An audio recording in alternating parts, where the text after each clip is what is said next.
அவனுடைய படைப்புகளின் தீங்குகள் அனைத்திலிருந்தும் நம்மையும் நம் சமூகத்தையும் காத்தருள் புரிவானாக. எல்லாம் வல்ல அல்லாஹ் திருக்குர்ஆன் ஷரீஃபை நம்முடைய வாழ்க்கையின் நேர்வழி என்று சொல்கிறான். குர்ஆன் ஹுதல் லின்னாஸ், மனித சமுதாயத்திற்கு வழிகாட்டக்கூடியது என்று சொல்கிறான். திருக்குர்ஆனை ஓதுதல் மாத்திரமல்ல, அதை விளங்குகிற வாழ்க்கை. மைமூன் இப்னு மெஹ்ரான் சொல்வார், குர்ஆன் ஓதுகிற பல பேர் தனக்கே நஷ்டத்தை சொல்கிறார்கள், தன் மீது சாபமிடுறாங்க. இப்போ கேட்டாங்க, எப்படி அவங்க தன் மீது யாராவது எனக்கு சாபம் வரணும், நாசம் வரணும், நஷ்டம் வரணும்னு கேட்பாங்களா? அப்படி யாரும் கேட்கறது இல்லையே. அல்லாமா மைமூன் இப்னு மெஹ்ரான் சொல்வார்களாம், குர்ஆன் ஓதுறாங்க, குர்ஆனில் வரும் அலா லஅனத்துல்லாஹ் அலல்-ஸாலிமீன் வ லஅனத்துல்லாஹி அலல்-ஸாலிமீன், அநியாயக்காரர்களுக்கு அல்லாஹ்வுடைய சாபம் உண்டாகட்டும்னு வருது. அவரே அநியாயம் செய்துட்டு இருப்பாரு, அவர் ஓதுவார், அவர் மீது சாபம் இறங்கும், அவர் சாபத்தை அவரை கூப்பிடுகிறார். அது ரொம்ப சிந்திக்க வேண்டிய விஷயம். ஒரு மனிதன் தான் அநியாயம் செய்கிறான், அவன் ஓதுகிறான், எப்படி லஅனத்துல்லாஹி அலல்-ஸாலிமீன், அல்லாஹ்வுடைய சாபம் அநியாயக்காரர்களுக்கு அப்படின்னு குர்ஆனுடைய ஆயத்து. நாம ஓதுறவங்க அநியாயக்காரங்களா இருந்தா அவங்களுக்கு சாபத்தை அவங்களே கூப்பிடுவதற்கு சமம், அவங்க தான் கூப்பிடுறாங்க என்று அல்லாமா மைமூன் இப்னு மெஹ்ரான். அதையெல்லாம் நான் கொஞ்சம் சிந்தித்து பார்த்தால் ஆச்சரியமாக இருக்கிறது. குர்ஆனை பொருள் விளங்கி ஓதிவிட்டால், குர்ஆனுடைய வாழ்க்கைக்குள்ளே நாம் வந்துவிட்டால் நிறைய தவறுகள் எல்லாம் குறைஞ்சிரும், நமக்கு பயம் வந்துடும். இந்த ஆயத்துக்கு இப்படி ஒரு அர்த்தம் இருக்குது. நிறைய பேரு அரஐத்தல்லதி யுகத்திபு பித்தீன், அந்த ஆயத்தை ஓத பயப்படுவாங்க. அது ஆயத்தல்லதி யுகத்திபு பித்தீன் வதாலிக்கல்லதி யதுல் யதீம் வலா யுஹது அலா தஆமில் மிஸ்கீன் ஃபவைலுல் லில் முஸல்லீன் அல்லதீன ஹும் அன் ஸலாத்திஹிம் சாஹூன். அதுல ஒரு சாபம் அல்லாஹ் விடுறான். அந்த ஆயத்துல, அந்த சூறாவில் ஒரு சாபம். யாருக்கு சாபம் இடுகிறான் என்றால் ஃபவைலுல் லில் முஸல்லீன், தொழுகக்கூடியவர்களுக்கு சாபம். அந்த ஆயத்தை நிறைய பேர் ஓத பயப்படுவாங்க. அந்த ஆயத்தை ஓதுறதுக்கு முந்தி தன்னை சரியாக்குவாங்க. ஏன்? தொழுகையாளிகளுக்கு சாபம். அல்லதீன ஹும் அன் ஸலாத்திஹிம் சாஹூன், தொழுகையில கவனம் இல்லாமல் நின்று தொழுகிறார்களே, கவனம் இல்லாம தக்பீர் கட்டுறாங்க, என்னமோ நடக்குது, எங்கேயோ போறாங்க, எதையோ சிந்திக்கிறாங்க, குனியறாங்க, நிமிர்றாங்க, கவனமே இல்லாமல் பொடுபோக்காக தொழக்கூடியவர்களுக்கு சாபம் என்று அல்லாஹ் எச்சரிக்கிறான். அந்த சூறாவை பல இமாம்கள் அடிக்கடி ஓத மாட்டாங்க, யோசிக்கிறாங்க. ஏன்? நம்ம தொழுகையாளியா இருக்கிறோம், நம்ம தொழுகையில கவனக்குறைவா நாம நின்னோம் அப்படின்னு சொன்னா நமக்குத்தானே அந்த சாபம். அது வாழ்க்கையை மாற்றுகிறது, வாழ்க்கையை சீராக்குகிறது. குர்ஆனின் பொருள் விளங்கி நாம் ஓத வரும்போது அந்த ஆயத்துக்களை ஓதுறத நிப்பாற்றுறது மட்டும் இல்ல, மாறாக ஓதுவோம், அந்த வாழ்க்கையை கொணர்ந்துருவோம். அல்லாஹ் நம்ம எல்லாருக்கும் தௌஃபீக் செய்வானாக. குர்ஆன் ஷரீஃபினுடைய அந்த வாழ்க்கை நமக்கு வர வேண்டும் என்று ஆரம்பமாக ஞாபகப்படுத்தி கொண்டு, நிறைய நேரங்களில் அது நமக்கு நாமே சில சாபங்களை விட்டுக்கொண்டே இருக்கிறோம். தொழுகையாளிகள் அவங்க ஒழுகா தொழல, கவனம் இல்லாம தொழுகிறாங்க, அவங்களுக்கு சாபங்கிற அந்த ஆயத்தை பல பேர் பயப்படுறாங்கன்னு சொன்னா காரணம், நம்ம தொழுகையில இன்னும் நம்ம கவனம் இல்லாம இருக்கிறோம். அப்ப நம்மை கவனம் உடையவர்களாக, தொழுகையில ஈடுபாடு உடையவர்களாக குர்ஆனின் இது போன்ற வசனங்கள் மாற்றுகிறது. அப்படிதான் யோசிக்கணும். அதனால அந்த சூறா விடுறது இல்லை. அந்த சூறாவை யோசித்தால், அந்த ஆயத்தை சிந்தித்தால் நாம் கவனமுடையவர்களாக மாறுகிறோம். அதேபோல் அநியாயக்காரர்களுக்கு சாபம் என்ற அந்த வசனம், அந்த பொருளை சிந்தித்தால் நாம் அநியாயத்திலிருந்து வெளியே வருகிறோம். அநியாயம் இல்லாத ஒரு வாழ்க்கை, யாருக்கும் நம்மால் அநீதி நடக்காது, அப்படி ஒரு வாழ்க்கையை நாம் தேர்ந்தெடுக்கிறோம். ஏன்? அது சாபத்தை அல்லாஹ் குர்ஆனிலே சொல்கிற வசனமாகி இருக்கிறது. அந்த வாழ்க்கை நம்மள்ட்ட இருக்கக்கூடாது. குர்ஆனை சிந்திக்கிற மனிதர்கள் வாழ்க்கையில நிறைய முன்னேற்றம் காணுவார்கள், வெற்றி அடைவார்கள். அல்லாஹ் நமக்கு தௌஃபீக் செய்வானாக. அப்படி ஹதீஸும் இருக்கிறது. குர்ஆன் என்பது எல்லாருக்கும் தெரியும். ஹதீஸ, ரசூலுடைய வார்த்தையை கேட்கிற போதெல்லாம் நடைமுறைப்படுத்தணும். பெருமானார் ஸல்லல்லாஹு அலைஹி சொல்றாங்க, 3 பேர்களை பற்றி சொல்றாங்க. சலாசுன் முஹ்லிகாத், 3 காரியத்தை குறிப்பா சொல்றாங்க. மனித வாழ்க்கையை அழிவை கொண்டு அந்த வாழ்க்கையை ஆக்கிரும், அந்த வாழ்க்கையை அழிவை நோக்கி நகர்த்தும். எல்லாருமே முன்னேற்றத்தை நோக்கி தான் நகர நினைப்போம், நல்லதை நோக்கி தான் நடக்க நினைப்போம். யாராவது வாழ்க்கையில அழிவை நோக்கி போவாங்கன்னா போக மாட்டாங்க, ஆனா தெரியாம போவாங்க. அழிவை நோக்கி ஒருத்தர் போறாருன்னா தெரிஞ்சா போவார், தெரியாம போவார். இந்த பாதையில போனா அழிவு வரும்னு சொன்னா அந்த பாதைக்கு போக மாட்டார். ரசூல் ஸல்லல்லாஹு அலைஹி வஸல்லத்தினுடைய அந்த ஹதீஸை சிந்தித்தால் அந்த வாழ்க்கையில கொஞ்சம் கவனமா இருக்கும். காத்தமுன் நபியின் ஸல்லல்லாஹு அலைஹி வஸல்லம் சலாசுன் முஹ்லிகாத், 3 விஷயத்தை நான் உங்களுக்கு எச்சரிக்கையா சொல்கிறேன். அந்த 3ம் அழிவை தரக்கூடியது. அந்த 3ம் அழிவை தரும். அப்ப அழிவை தரும் என்று ரசூல் சொன்ன பின்னால நம்ம அதை கொஞ்சம் சிந்திக்கணும். சஹாபாக்களை குர்ஆன் ஷரீஃப் எவ்வளவு பாடம்னு கேட்டாங்களாம். 50 ஆயத்துன்னு கேட்டான். நாங்க 50 ஆயத்து வாழ்க்கையில் எடுத்திருக்கோம். எவ்வளவு காலங்கள் குர்ஆன் இறங்கி இருக்குது, எவ்வளவு காலம் இறங்கி இருக்குது. குர்ஆனை மனனம் செய்தவங்க எல்லாம் இருக்கிறாங்க. நீங்க 50 ஆயத்துன்னு சொல்றீங்களே, அவங்க சொன்ன பதில் ரொம்ப வியக்கத்தக்க பதில். 50 ஆயத்துங்கிறது நாங்க ஒவ்வொரு ஆயத்தையும் எடுக்கிறது, போதுறது, மனப்பாடம் செய்யறது, அதை எப்படி நடைமுறைப்படுத்துறதுங்கிற யோசிச்சு 50 ஆயத்து எங்களுக்கு பாடம் என்றால் 50 ஆயத்து எங்கள் வாழ்க்கை என்பார்கள். அல்லாஹ் நம்ம எல்லாருக்கும் தௌஃபீக் செய்வானாக. அதே போல் ரசூல் ஸல்லல்லாஹு அலைஹி வஸல்லம் அவர்களின் உயிரோட்டமான அந்த செய்தி சொல்லிட்டா சஹாபாக்கள் அப்படி எடுத்துக்கிடுவாங்க. இன்னைக்கு அவங்க உலகத்தில் பின்பற்றப்படும் இடம் அஸ்ஹாபி கன்னுஜூம் ஐயும் யக்ததைத்தும் யக்ததைத்தும் ஸல்லல்லாஹு அலைஹி வஸல்லம் சொன்னாங்க. சஹாபாக்கள் இவர் அவர்லாம் நான் வித்தியாசப்படுத்தல, யாரை ஏத்துக்கிட்டா நீங்க ஜெயிப்பீங்கிறாங்க. சஹாபாக்களை பத்தி பேசும்போது ஃபோபி ஐயும்ங்கிறாங்க, யாருக்கு பின்னால போனாலும் நீங்க வெற்றி பெறுவீர்கள். யாரும் சொல்ல முடியாது. எவ்வளவு பெரிய மகான் கூட என் தோழர்களுக்கு பின்னால போயிட்டா நீங்க ஜெயிக்கலாம், நீங்க நேர்வழி பெறலாம்னு சொல்ல முடியாது. குறிப்பிட்ட 2 பேரை சொல்லலாம், இவங்க 2 பேர்கிட்ட போங்க நீங்க நல்லா இருப்பீங்க. பெருமானார் சொன்னது ஃபோபி ஐயும், என் தோழர்களில் எந்த தோழர்களை நீங்கள் எடுத்தாலும் நீங்கள் நேர்வழியில் தான் இருப்பீர்கள், நீங்கள் ஜெயிப்பீர்கள். ஏன்? சஹாபிகள் என்றால் அந்த பெருமக்களின் வாழ்க்கையில் ரொம்ப புனிதம் ஒன்றுதான். பெருமானாருடைய வாயில ஒரு செய்தி வந்துட்டா அதை அப்படியே எடுத்துருவாங்க, வாழ்ந்துருவாங்க. ரசூலுடைய வாழ்க்கை அவங்க கையில. அதனால பெருமானாருக்கு நம்பிக்கை, அவங்க யாரை நீங்க பின்பற்றினாலும் ஜெயிப்பீங்க. நேத்து களிமா சொன்ன ஒரு சஹாபி 2 நாள் வாழுகிறார். அவர் ஒரு செய்தியை சொல்லிட்டு 2வது நாள் மௌத்தாயிட்டார். அவர் சொன்ன நீங்க எடுத்துக்கிட்டாலும் நீங்க ஜெயிப்பீங்க. காரணம், நான் சொன்னதுதான் அவர் சொல்வார். நபியினுடைய வாழ்க்கையை எடுத்துக்கிட்டாங்க அப்படியே. சஹாபாக்களை பொறுத்தவரையில் இன்றைக்கு வரலாற்றினுடைய தங்க எழுத்துக்களால் அவர்கள் வரலாறு எழுதப்பட்டுச்சு. எந்த தோழர்களா இருந்தாலும், முஹியுத்தீன் அப்துல் காதிர் ஜீலானி ரலியல்லாஹு அன்ஹு சொல்வாங்க, சஹாபாக்களுடைய அந்தஸ்தை நாங்க யாரும் அடைஞ்சிட்டோமான்னு சில பேர் கேட்கிறாங்க. நான் சொல்றேன், சஹாபாக்களில் கடைசி சஹாபினா நபியை போய் சந்திப்பாங்க, அவங்களுடைய கையை பிடிப்பாங்க, களிமா சொல்லுவாங்க, சொல்லிட்டு அல்லாஹ்வுடைய பாதையில போறாங்க, அங்க போய் தன் வாழ்க்கையை அழிச்சுக்கிறாங்க. அந்த சஹாபி அவர் குதிரையில போறார், அந்த குதிரை ஸ்பீட்ல தூசி பறக்குமே, அந்த தூசிக்கு இந்த முஹியுத்தீன் சமம் இல்லை. முஹியுத்தீன் அப்துல் காதிர் ஜீலானி ஒரு சஹாபியின் குதிரையில் அவர் வேகமாக போகிற போது பறக்கும் தூசி நாங்க சமம் இல்லை. அந்த ஈமான் அல்லாஹ் நம்ம எல்லாருக்கும் நசீபாக்கணும். சஹாபாக்களை எல்லாம் இன்னைக்கு லேசா பார்க்கிற பார்வை ஏற்பட்டிருக்கு. சஹாபாக்களை எல்லாம் அலட்சியமா நினைக்கிற நிலை ஏற்பட்டிருக்கிறது. மனித புனிதர்கள், அவர்கள் போல் ஒரு சமூகம் பிறக்கவில்லை, அவர்கள் போல் ஒரு சமூகம் ரசூலை பின்பற்றி வாழவும் இல்லை. உத்தம நபிகள் சொன்னதுதான் அவங்க வாழ்க்கை. அதனாலதான் என் பெருமான் யாரை நீங்க எடுத்தாலும் நேர்வழி பெறுவீர்கள். இங்க ஒரு 3 செய்தியை சொன்னாங்க.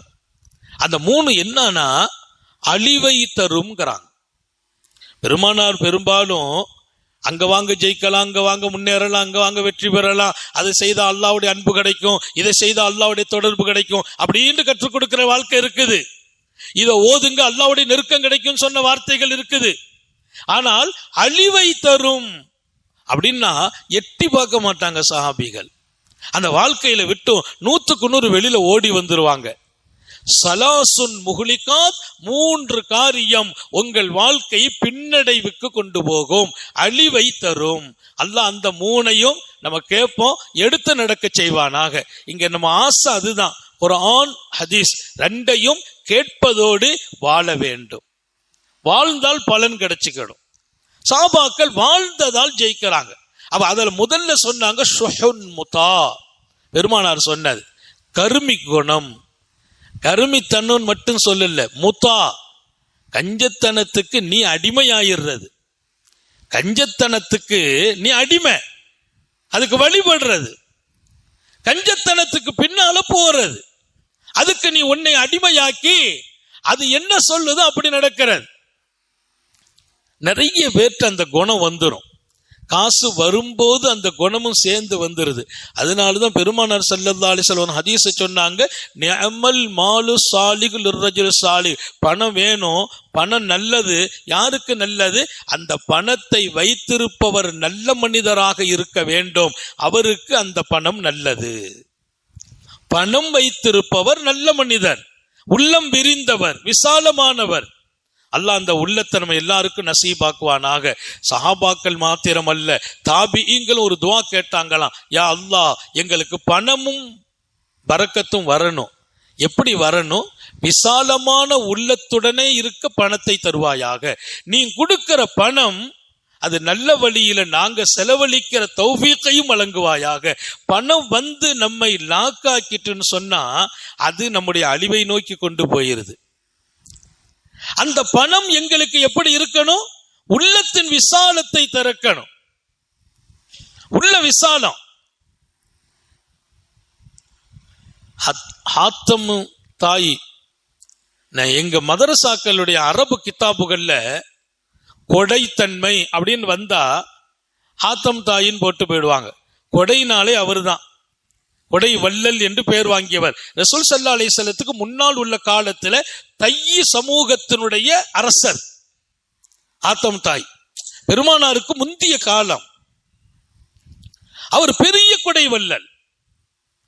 கொடை வள்ளல்னா கொடை என்று அரபுகள் உதாரணம் போட்டா அவர் பேரை போட்டுருவாங்க. கொடை என்றால் அதுக்கு உதாரணம் ஹாத்தம். ஆனா அந்த வாழ்க்கையை பூரா மாத்தினது ரசூலுல்லாஹ். பெருமானாருடைய காலத்துக்கு பின்னால சஹாபாக்கள் பொறுமையா ரசூலுல்லாஹ், குணமா ரசூலுல்லாஹ், கொடையா ரசூலுல்லாஹ், உயர்வா ரசூலுல்லாஹ், அன்பா ரசூலுல்லாஹ். அன்பை பார்க்கணுமா ரசூலுல்லாவை பாருங்க, கொடைத்தன்மையை பார்க்கணுமா ரசூலுல்லாவை பாருங்க, பொறுமையை பார்க்கணுமா ரசூலுல்லாவை பாருங்க. அவர்கிட்ட கொடைக்கு உதாரணம் காட்டப்படும் இடத்தில் அரபு மக்கள் வச்சிருந்தாங்க. எல்லாவற்றுக்கும் உதாரணம் காட்டப்படும் இடத்தில் ரசூலுல்லாஹ் வாழ்ந்தார்கள். நபிகள் நாயகம் எல்லாம் அப்படி தன்மை உடைய ஹாத்தம். அவர் இஸ்லாத்துக்கு வரல. இஸ்லாத்துக்கு வரலன்னா பெருமானார் ஸல்லல்லாஹு அலைஹி வஸல்லத்துடைய சந்திப்பு காலம்லாம் அவருக்கு கிடைக்கல. ஆனா அல்லாஹ்வுடைய பெரிய கருணை, அவர் மகன் அதி, அவர் மகனுடைய பேர் அதி, அவர் இஸ்லாத்துக்கு வந்தார். இஸ்லாத்துக்கு வந்தது மாத்திரம் அல்ல, நபியை சந்திக்கிறார், ஒரு பெரிய சஹாபியாக அவர் ஆகிறார். இங்கே ஹாத்தம் தாயை பற்றி நான் படித்தேன், நிறைய வரலாறு. அவர்கிட்ட அந்த கஞ்சத்தனம்னா அவருக்கு அது மீது வெறுப்பு. அவர் ஒரு தடவை சொல்வார், பணத்தின் மீது மோகம் அதை தடுத்து வைக்க என்னை தூண்டும் என்றால் அதை விட நான் மரணத்தை நேசிக்கிறேன். பணத்தின் மீது மோகம் அதை தடுத்து வைக்க என்னை தூண்டும் என்றால் அதை விட நான் மரணத்தை நேசிக்கிறேன். அவர் கொடைத்தன்மைக்கு இதெல்லாம் ஒரு எடுத்துக்காட்டு. அவர் ஒரு வீட்டுக்கு விருந்தாளியா வந்தாராம். யாரு?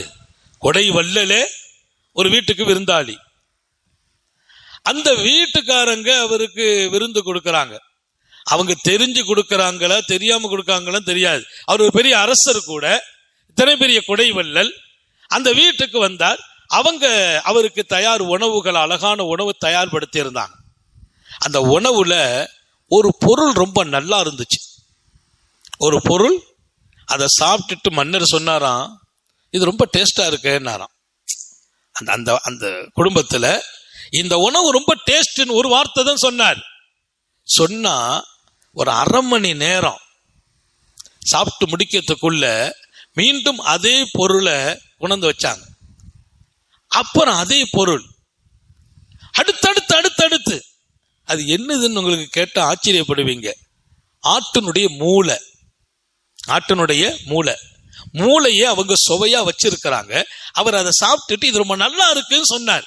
ஒரு 10 நிமிஷம் இல்ல, அரை மணி நேரத்துக்குள்ளால் அடுத்த மூளை வருது. இது இரவு நேர விருந்து. மூளைங்கிறது நல்லா இருக்குதுன்னா அடுத்த மூளைன்னா இன்னொரு கடை தான் வேணும், இன்னொரு ஆடு, இன்னொரு தலை வேணும். அடுத்த மூளை அடுத்து நல்லா இருக்குன்னு சொன்னதுனால அடுத்து அடுத்தடுத்து அடுத்தடுத்து ஒரு 5 நிமிஷம் 10 நிமிஷத்துல அந்த மூளை வந்துகிட்டே இருக்குது. அவர் அரசர் அதை சாப்பிட்டுட்டு கூட இவங்கெல்லாம் கொடுத்துட்டு சொன்னார், எப்போ போதும் அப்படிங்கிறார். அவருக்கு ஆச்சரியமும் பெரிய ஆச்சரியம். ஒரு பொருள் நல்லா இருக்குது அப்படின்னு சொன்னா அதை 1-2 தடவை தரலாம். ஒரு அப்பளம் பொரிச்சு பொரிச்சு தந்துகிட்டே இருக்கலாம், முட்டை பொரிச்சு தந்துகிட்டே இருக்கலாம். மூளை வந்து கொண்டே இருக்குது. அரசர் சாப்பிட்டு முடிச்சிட்டு வெளியில வர்றார். வெளியில வந்து பார்த்தால் வாசலை சுத்தி, அவருடைய வீட்டை சுத்தி இரத்த ஆறு ஓடுது. என்னன்னு பார்த்தா அத்தனை ஆடுகளையும் அறுத்திருக்கிறார். அத்தனை ஆட்டையும், ஆட்டு மந்தையை அறுத்துட்டார். மன்னர் கேட்டார், எத்தனை ஆடு? 100 ஆடு அறுத்தங்கிறார். 100 ஆட்டை. மன்னர் சொல்றாரு, எல்லாரும் என்னை தான் கொடை வள்ளல்னு சொல்லிட்டு இருக்கிறாங்க. நான் நல்ல கொடை வள்ளல், அவரே கொடை வள்ளல். நான் நல்ல கொடை வள்ளல், அவரே கொடை வள்ளல். ஒரு பொருள் ருசியா இருக்குதுன்னு சொன்னதற்காக அந்த ஆட்டு மூளை அடுத்தடுத்து அடுத்தடுத்து 100 ஆடுகளை அறுத்து அவர் கொண்டு குவித்தார் என்றால் நானா கொடை வள்ளல்? இல்லை, அவரே கொடை வள்ளல். இந்த வரலாறு மன்னரே சொல்றார், ஹாத்தமே சொன்னார். அப்ப அங்க இருந்தவங்க கேட்டாங்க, இப்ப சந்தோஷம், நீங்க அந்த மாதிரி இடத்துல சாப்பிட்டுட்டு சும்மா வந்திருக்க மாட்டீங்களே, நீங்க என்ன பகரம் செய்தீங்கன்னு கேட்டான். நீங்க சும்மா வர மாட்டீங்களே, நீங்க உலகத்துல கொடை வள்ளல் என்ற பெயர் பெற்றவர்கள் இல்லையா, என்ன செய்தீர்கள்னு கேட்டாங்க. அரசர் சொன்னார், நான் என்ன செய்தாலும் அவர் கொடையை நான் எட்ட முடியாது. என்ன செய்தீங்க? நான் 1000 ஒட்டகம் கொடுத்தேன். 1000 ஒட்டகம் பண அன்பளிப்பை கொடுத்தேன். கூட இருந்தவங்க சொன்னாங்க, அவர் அல்ல கொடை வள்ளல், நீங்களே கொடை வள்ளல். அவர் 100 ஆட்டை கொடுத்தார், நீங்க 1000 ஒட்டகம் கொடுத்தீர்கள். அரசர் சொன்னாராம், நான் அல்ல கொடை வள்ளல், அவர்தான். ஏன்னா நான் எங்கிட்ட இருந்ததுல 1000 ஒட்டகத்தை கொடுத்திருக்கேன். அவர்கிட்ட நான் கேட்டேன், எத்தனை ஆடு அறுத்தீங்கன்னு கேட்டேன். 100 ஆடுன்னார். உங்கள்கிட்ட எத்தனை ஆடு இருக்குதுன்னு கேட்டேன். 100ன்னு சொன்னார். இருந்ததை அத்தனையையும் அறுத்திருக்கிறார், அவரே கொடை வள்ளல். நான் எத்தனை ஆடு என்றேன்? 100. எத்தனை அறுத்தீர்கள்? 100. அவர்தான் கொடை வள்ளல். இருந்தது இன்னும் ஒரு 5 இருந்தால் அறுத்திருப்பார். நான் 1000 கொடுத்தேன். 1000 என்ற இருக்கிறது இல்ல, எங்கிட்ட 10,000 இருக்கிறது. எங்க இடத்தில் இருந்ததில் ஒரு பாகத்தை கொடுத்தேன், அவரிடத்தில் இருந்தது அத்தனையும் கொடுத்தார். அவரல்லவா கொடை வள்ளல். ஹாத்தமுன் நபியின் ஸல்லல்லாஹு அலைஹி வஸல்லம், உங்களை அழிவை நோக்கி கொண்டு போகிற காரியத்தில் கவனம் வையுங்கள். ஷுஹ்உன் முதா, 3 காரியம் அழிவை தரும். அதில் 1, நீங்கள் உங்களை அடிமைப்படுத்தி விடுகிற கஞ்சத்தனம். கஞ்சத்தனம் உங்களை அடிமைப்படுத்தும். கொடுக்கணும் நினைக்கிற போது கொடுக்க விடாது, செய்யணும் நினைக்கிற போது செய்ய விடாது. காசு எடுக்கிறதுக்கு ஒரு வகையில பயத்தை உண்டாக்கும். கொடுத்துக்கிட்டே இருந்தா நம்ம கஷ்டத்துக்கு போயிடுவோமோ, வறுமைக்கு போயிடுவோமோ, நம்ம இல்லாம போயிடுவோமோ, பிள்ளைங்களுக்கு ஒன்னும் வைக்காம போயிடுவோமோ அப்படிங்கிற பயம். அஷைத்தான் யதுக்குமுல் ஃபக்ர் வ யஅமுருக்கும், அல்லாஹ் குர்ஆன் ஷரீஃப்ல சொல்வான், ஷைத்தான் உங்களை பயமுறுத்துவான். எப்படி பயமுறுத்துவான்? நீ கொடுத்தால் ஏழையாகி விடுவாய் என்று சொல்வான். ஷைத்தானுடைய பயமுறுத்தல எப்படி? ஃபக்ர், உனக்கு வறுமை வரும். இன்னைக்கு நல்லா இருக்கிற பாரு, உனக்கு முன்னால் வாழ்ந்தவங்க எல்லாம் கொடுத்து கொடுத்து கடைசியா ஏழையா போயிட்டாங்க அப்படின்னு ஏழையா போன 2 பேரை காட்டுவான். ஆனா ஏழையாலாம் போக மாட்டாங்க.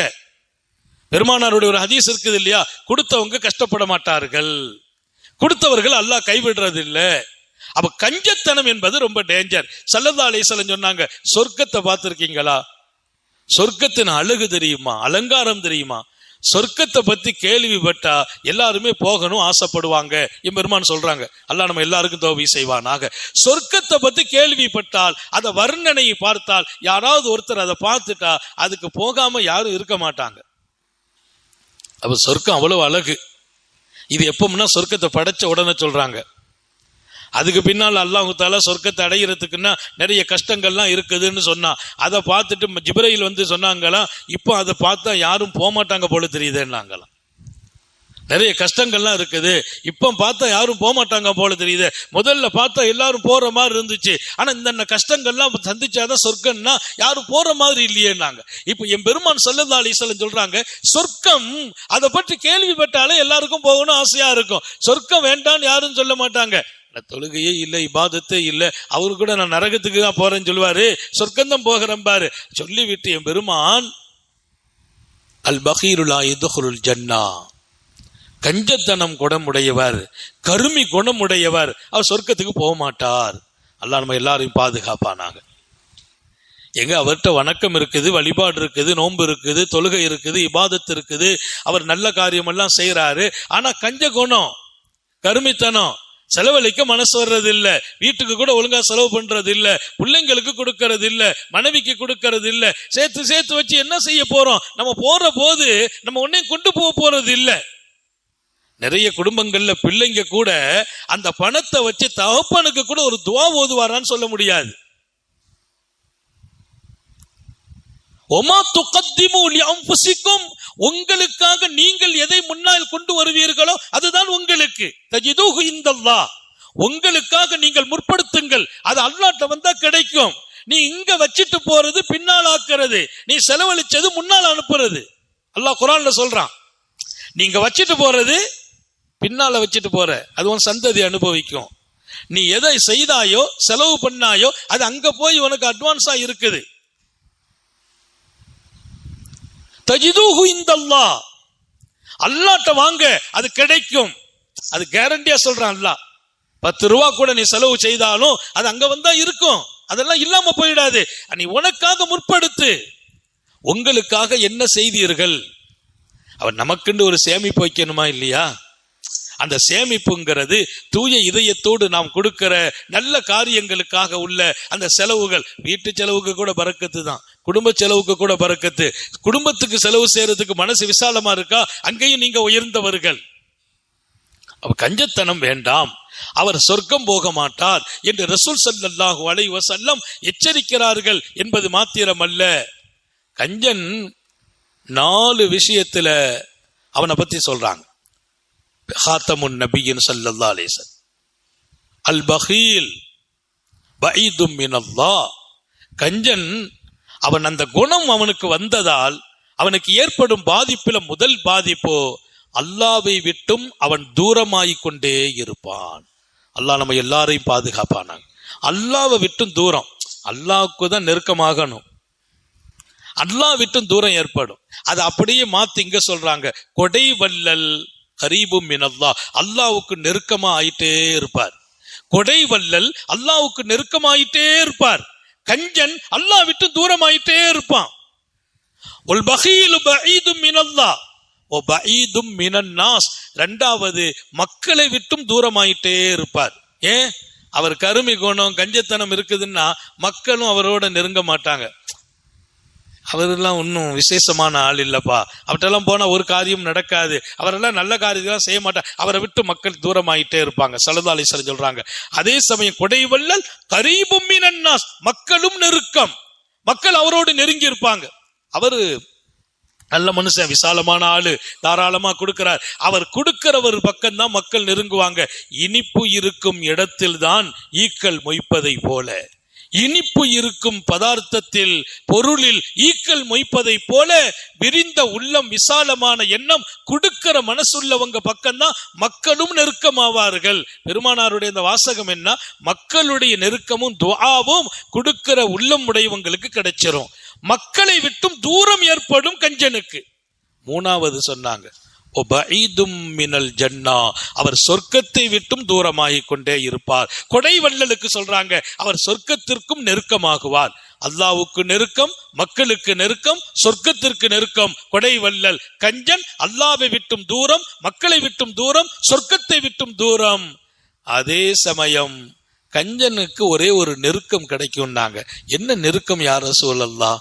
மக்களை விட்டும் தூரமா போயிட்டாரு, அல்லாஹ் விட்டும் தூரமா போயிட்டாரு, சொர்க்கத்தை விட்டும் தூரமா போயிட்டாரு. அவர் எங்க நெருக்கமாவார்?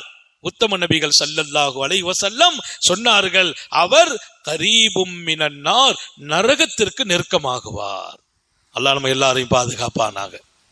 கொடை வள்ளல் ஒன்று மட்டும் அவருக்கு தூரம் என்றார்கள். அல்லாஹ்வுக்கு நெருக்கம், மக்களோடு நெருக்கம். மக்களோடு நெருக்கம்னா எல்லா மக்களும் அவற்றை போய் ஒட்டுவாங்க, நெருங்குவாங்க. ஏன்னா அவர் தாராளமான உள்ளம், எல்லாரையும் கனிவா வரவேற்பார்.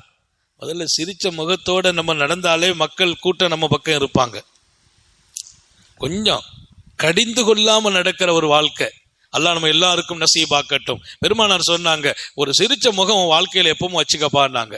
சிரிச்ச முகத்தை மட்டும் விட்டுறாத, அந்த முகமே அல்லாஹ்ட்ட உன்னை கொடை வள்ளலாக அறிவிக்கும். நீனே மிகப்பெரிய தர்மம் சிந்தனை உள்ளவன். அது ஒரு பெரிய தர்ம முகம். எது? சிரிச்ச முகம். அது நம்ம எல்லாருக்கும் நசீபாகணும். சில பேர் எப்பவுமே இந்த இஞ்சி முகத்துல ஊத்தன மாதிரி இருக்கிறது, இருக்கிறது. அது நல்ல குணம் இல்லை. அன்னைக்கு ஒரு அம்மா சொல்லுச்சு, அசத்து எங்க வீட்டுக்காரர் என்னைக்காவது சிரிக்க பார்த்திருக்கலான்னு கேட்டுச்சு. அம்மா, எங்க வீட்டுக்காரர் உங்க பின்னாலதான் தொழுகிறாரு, பள்ளிவாசல் தான் வர்றாரு, அவரை சிரிக்க பார்த்திருக்கலாம். நான் சொன்ன, நம்ம ஜாலியா இருக்கிறாரம்மா பள்ளிவாசல்ல, அங்கதான் ஜாலி, இங்க வந்தாலே அந்த முகத்துல இஞ்சி தான் இருக்குங்க. நிறைய குடும்பங்கள்ல சிரித்த முகம் என்பது ஒரு தர்ம முகம். நபிகள் நாயகம் சொன்னாங்க, நீ கொடை வள்ளல் அல்ல, நீ சிரிச்ச முகம் இருந்தாலே போதும். நிறைய பேருடைய உள்ளம் ஈர்க்கப்படும் இடம். அனஸ் பின் மாலிக் சொல்லுவாங்கல்ல, பெருமானாரோடு 10 வருஷம் இருந்தேன், பல தடவை சந்திக்கிறேன், பல தடவை பேசுறேன். நான் சத்தியமா சொல்லட்டுமா, ஒரு தடவை கூட ரசூலை நான் பார்க்கிற போது சிரிச்ச முகம் இல்லாம பார்த்ததில்லை. நபிகள் நாயகத்தை பார்க்கும் போதெல்லாம் சிரிச்சிருவாங்க. அவங்க வீட்டுல கஷ்டம் இருக்கும், வறுமை இருக்கும், பிரச்சனை இருக்கும், 2 நாளா சாப்பிடாம இருப்பாங்க. ஆனா நான் போனா சந்திச்சா யார் வந்தாலும் அந்த சிரிச்ச முகம். ஆனா நம்ம கஷ்டம், வறுமை, சங்கடத்தை எல்லாம் மறைச்சிட்டு அந்த முகத்துல சிரிப்பை காட்டுற வாழ்க்கை, அதுதான் மகத்தான வாழ்க்கை. அது ஒரு பெரிய கொடை வாழ்க்கை. அது அல்லாஹ் நம்ம எல்லாருக்கும் நசீபாக்குவானாக. அல்ஹம்துலில்லாஹ். நிறைவுக்கு வருகிறேன். உத்தம நபிகள் ஸல்லல்லாஹு அலைஹி வஸல்லம் கொடை வள்ளல் ஒன்று மட்டும் அவருக்கு தூரம் என்றார்கள். என்ன நாயகமே, அல்லாஹ்வோடு நெருக்கம், மக்களோடு நெருக்கம், சொர்க்கத்தோடு நெருக்கம். பஈதும் மினன்னார், அவருக்கும் நரகத்திற்கும் 1000 மைல் தூரம். அவருக்கும் நரகத்திற்கும் 1000 மைல் தூரம். அவர் சொர்க்கத்துக்கு போறது காசை வச்சே போயிடுவார். பல பேரை சந்தோஷப்படுத்தி பல பேருக்கு கொடுத்து அதை கொண்டே அவருக்கு சொர்க்கம் நெருக்கமாகும், நரகம் தூரமாகும் என்றார்கள். கஞ்சன் சொர்க்கத்திற்கு தூரம், சொர்க்கத்திற்கு தூரம், நரகத்திற்கு நெருக்கம். அதனால இங்கே 3 விஷயங்களை சொல்லியிருக்கிறார்கள். அதில் முதல் அம்சத்தை தான் சொன்னேன். உங்களை அழிவை நோக்கி என்றைக்குமே கொண்டு போகிற ஒரு வாழ்க்கை இருக்குமையானால் அது நித்தம் நித்தம் உங்கள் மனதில் எழும் கஞ்ச குணம். அந்த குணம் என்பது உங்களை அழிவுல கொண்டு போட்டுரும். அல்லாஹ் விட்டும் தூரமாக்கிடும், சொர்க்கத்தை விட்டும் தூரமாக்கிடும், மக்களை விட்டும் தூரமாக்கிடும். அப்ப யாருதான் பழகுவாங்க? மனைவி மக்கள் கூட நம்ம கூட இருக்க நெருக்கமாக வெறுப்பாங்க. ஏன்னா நம்ம மனைவி ஏதாச்சும் தேவை சொல்லுவாங்க, ஒரே காசுன்னா எங்கிட்ட பேசாத. அன்னைக்கு ஒருத்தங்க சொன்னாங்க, அதில் எங்க வீட்டுல ஒரே இந்த பேச்சு தான், எதையும் பேசு, காசை பத்தி பேசாத. எங்க சப்ஜெக்டே காசு தானே, சப்ஜெக்டே காசு தான், காசை தவிர எதையும் சொல்லு. பொஞ்சாரி பக்கத்துல வந்து உட்கார்ந்தா என்ன சொல்லுவாங்க? நாளைக்கு வீட்டுல ஆள் வர்றாங்க, ஏதாவது செய்யணும். வந்த உடனே சொல்றது, நீ உட்காரு பேசு, காசை தவிர எதையும் பேசு.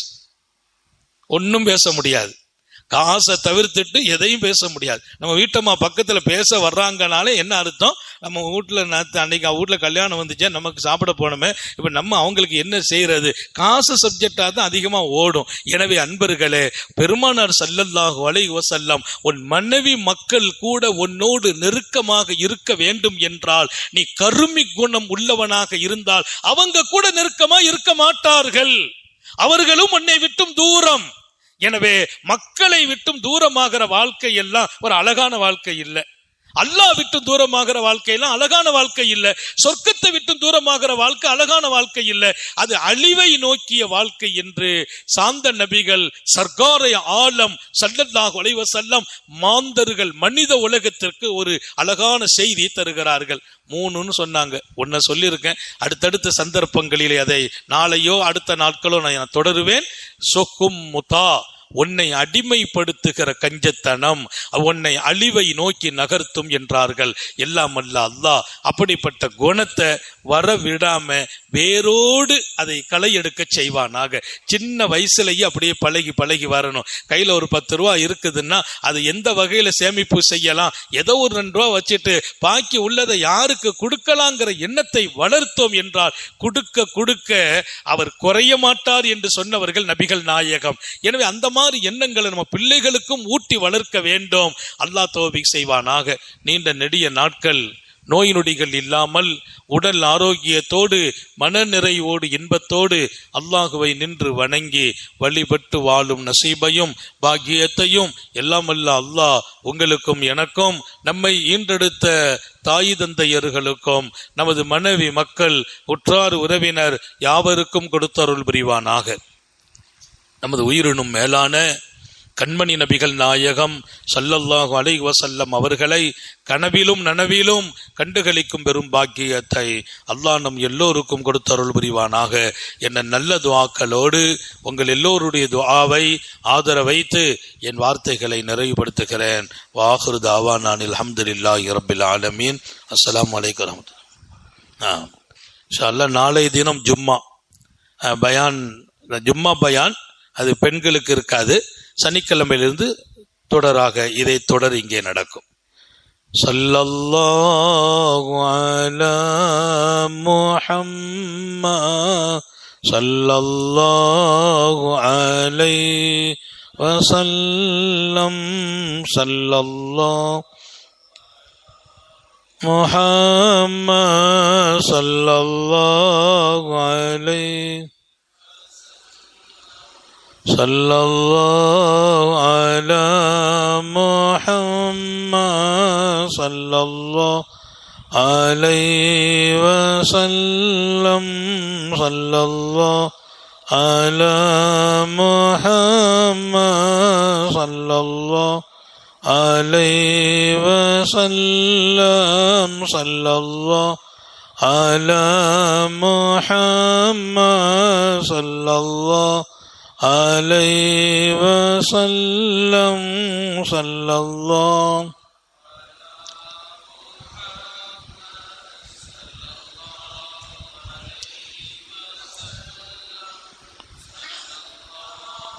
அலா முஹம்மத் ஸல்லல்லாஹு அலைஹி ஸல்லல்லாஹு அலா முஹம்மத் ஸல்லல்லாஹு அலைஹி வஸல்லம் ஸல்லல்லாஹு அலா முஹம்மத் ஸல்லல்லாஹு அலைஹி வஸல்லம் ஸல்லல்லாஹு அலா முஹம்மத் ஸல்லல்லாஹு அலைஹி வஸல்லம் ஸல்லல்லாஹு அலா